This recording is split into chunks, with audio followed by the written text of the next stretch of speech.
Buongiorno, Greg. Buongiorno, John. Buongiorno, recipe that was passed on to me by an old world master who's no longer with us. You're gonna love it. The impetus for this dinner was we baked a chicken. And when we cut the chicken up, we were left with a chicken neck and chicken back that I generally don't like to cook up, but it's perfect in this recipe. Now we have everything out in front of us already. It's going to be about 20 some odd ingredients. Don't worry.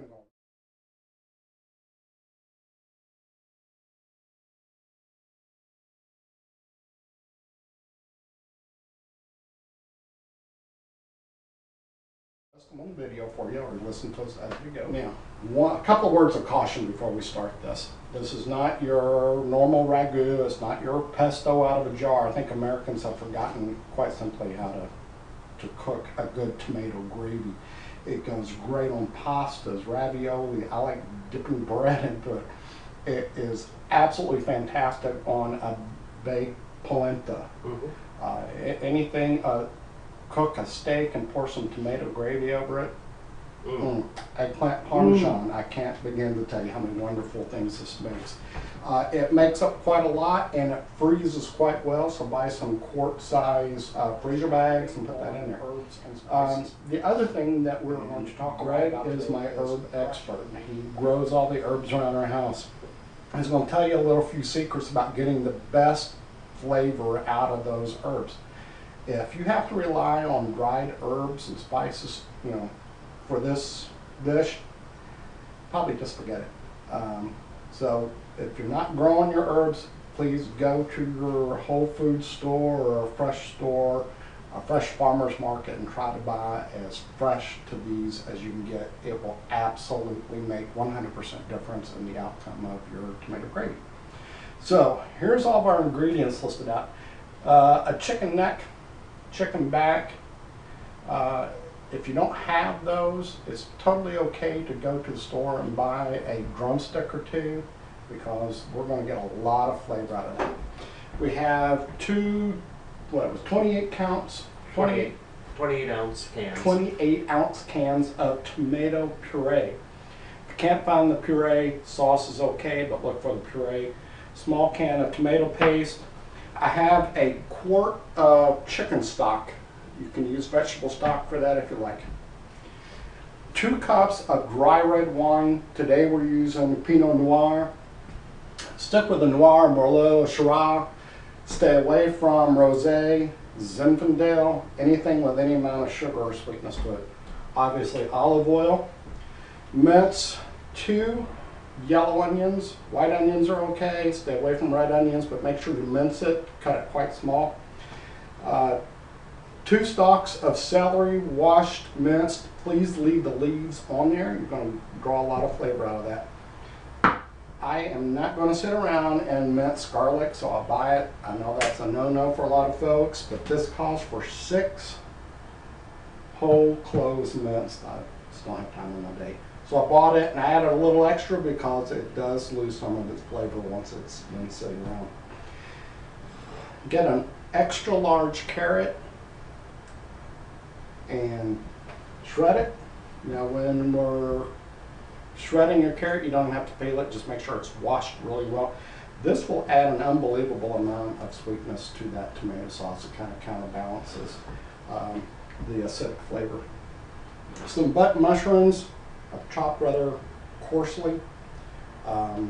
Used about a pound there, and I took the stems off simply as a manner of, I think the stems are a little bit too woody for my preference in this dish. Now Greg has gone out to the garden and gotten all sorts of good stuff. And I wish you could smell the rosemary and the oregano.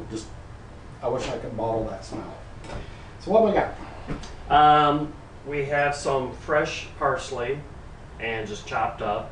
You can use anywhere between a 1/4 cup to a cup, depending on how much you like it. Now this stuff, these herbs Greg's showing are really going to change this recipe into mouth-watering. If you've never cooked with parsley, fresh parsley, it's a little bit lemon, isn't it? It's got that citrus. Just a little bit, yep. Yeah. which you don't really get in the dried parsley. Not at all. How much do we have here? I think that's a teaspoon. About a teaspoon of red chili pepper flakes. Right, you can buy that in. That's the only thing that isn't really coming fresh out of the garden. We have some oregano. Now let me just show you the oregano. This is fantastic. This is fresh out of the garden. Here's a whole leaf. And there's a whole leaf. It's going to be kind of hard to see. The oregano leaves are flat and round. And what was the secret? You just taught me, and I've been cooking for years and didn't know this when cooking with oregano. Well, with a couple of these different herbs, to get the most flavor out of them, you want to actually bruise them. And you can bruise them either with your thumb, just on a cutting board or something like that, or maybe with the back of a spoon. Yeah. They don't have to be bruised real heavily or anything, or a mortar and pestle. That just helps free the oils that are in the herb leaves, and then you'll chop them up after you bruise them. Unbelievable smell. Next, we have some fresh rosemary, and again, we're going to do the same thing. We're going to bruise them either with the back of a spoon first, and then chop it up. If you've ever cooked with dry rosemary, you feel like that could puncture your stomach lining.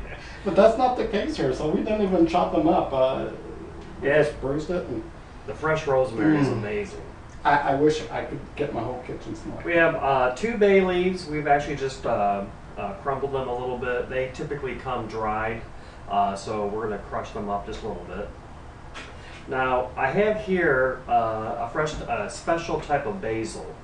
This is actually a variety called baby basil, and when you grow it, it actually has really, really tiny leaves. I don't know what I mean. Those are leaves on there. And so all you have to do is pick it. You don't even have to really chop it up like you would normal basil. Yeah, I just pinched that apart with my fingers. So. And I've never, again, heard of baby basil. Makes a nice little arrangement out on the deck where we have all of our herbs and everything. It looks like a nice little cute bush. All right, next we have 2 whole cloves, and this is dried cloves. You can get that at a spice store. Sugar. Now, anytime we're having any kind of tomato-based sauce or anything like that, a little bit of sugar will help cut that acidity, just like the shredded carrots. It's going to work with the carrots, will really cut down on that acidic back taste. And then black pepper and a little bit of salt to taste. And that's pretty much it. I can't believe, now, that took most of my cooking prep time, and that took me about a half an hour. But the rest of it is as simple as you can go. First thing we're going to do is saute off all the vegetables. And contrary to what a lot of people do, is they wait till the very end of the dish and start throwing in their herbs. And to me, that's just wrong.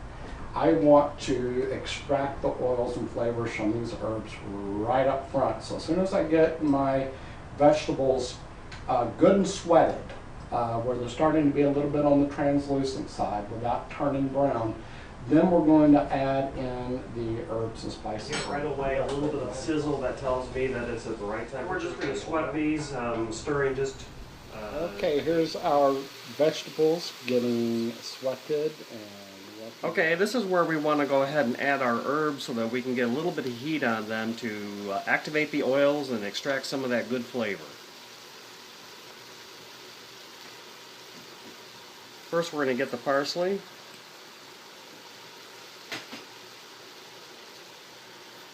Those are the red pepper. There's the oregano. Rosemary. There's our bay leaves. The basil.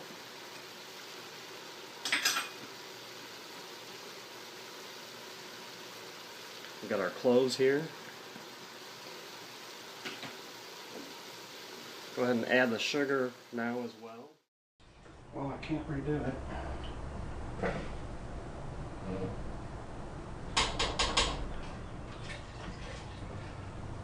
Hey Greg, I put all the wet ingredients in. Here's a little whisk just to get that to me. Looks beautiful. Sure does. Now, So What what the we're gonna do hardest is part we're of gonna this whole recipe. Put a lid on it, but not keep it tightly lidded. What we want is to have a little steam escape because we're going to cook this liquid down, and this is going to make just the most fantastic, thick, rich with herbs, we're about an hour sauce, into the simmering down of our stock. Gone ahead and removed the lid because it's not thickening as quickly as I would like it to. If you want a thinner sauce, keep the lid on. It's going to keep it from spotting too little sauce. The stock and the wine rock condensing down into a really thick, nice flavor. I've also tasted it, and it's just a little bit off for me. So what I'm going to do is create what's called a bouquet garni. So what you're going to want to do is take the cheesecloth, and this is going to prevent me from having to chop up a bunch of stuff. And the cheesecloth, and you can put your herbs as you pick them off whole. Bundle them up in here, drop it in. The pot has cooked for 2 hours. Really remember. And then as we have some chicken back and neck, halfway through the cooking, we stopped and adjusted for seasoning.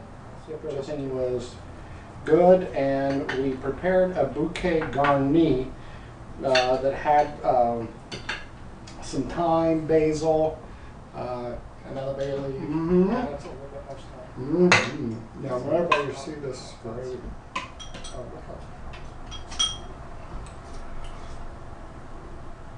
mom. You like? That's good. Good. Don't forget to kiss your mom.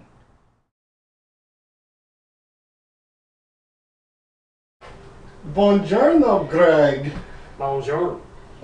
Buongiorno. Buongiorno, Greg. Alright, you're gonna have to start over because you had something like this. Mm.